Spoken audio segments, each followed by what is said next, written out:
क्रोध एक ऐसी चीज है जो आपका प्रतिदिन नाश कर रही है, जिसके चलते आपका परिवार का में प्रेम, आपका धन, आपका शरीर सब दिन के दिन खत्म होते जा रहा है। तो चलिए समझते हैं।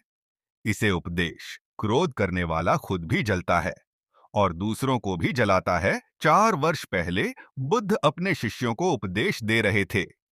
तभी एक व्यक्ति को बुद्ध की बातें अच्छी नहीं लगी। वह उठा और बुद्ध का अपमान कर दिया। बुरी बातों को बार बार याद करने से हमारी परेशानियां बढ़ती हैं, मन अशांत होता है। इसीलिए दुख देने वाली बातों को भूलकर आगे बढ़ना चाहिए। इस संबंध में गौतम बुद्ध का एक प्रसंग प्रचलित है। गौतम बुद्ध अलग अलग क्षेत्रों में भ्रमण करते और अपने शिष्यों को उपदेश देते थे। एक गांव में वे उपदेश दे रहे थे। बुद्ध ने कहा कि क्रोध ऐसी अग्नि है जिसमें क्रोध करने वाला खुद भी जलता है और दूसरों को भी जलाता है। बुद्ध के प्रवचन सुनने के लिए बड़ी संख्या में लोग वहां बैठे थे।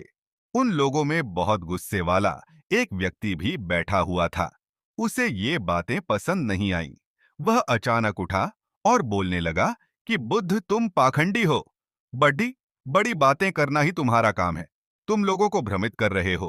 तुम्हारी ये बातें आज कोई मायने नहीं रखती हैं। व्यक्ति लगातार बुद्ध को अपमानजनक बातें सुना रहा था। वहां बैठे सभी लोग ये देखकर हैरान थे कि बुद्ध ये सब शांति से सुन रहे थे, लेकिन कुछ बोल नहीं रहे थे।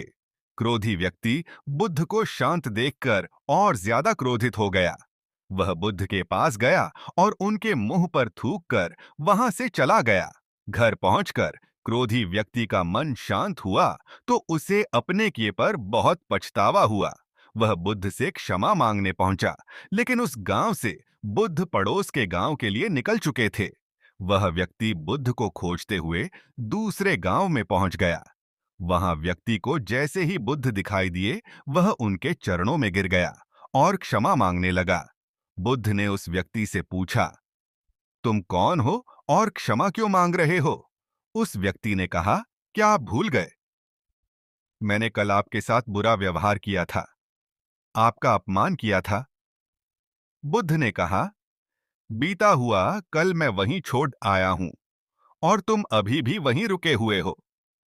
तुम्हें गलती पर पछतावा है। तुमने पश्चाताप कर लिया। अब तुम निष्पाप हो गए हो। बुरी बातें याद करते रहने से हमारा आज बर्बाद हो जाता है। इस आदत की वजह से भविष्य भी बिगड़ सकता है। इसीलिए बीते हुए कल की बातों को भूलकर आगे बढ़ना चाहिए।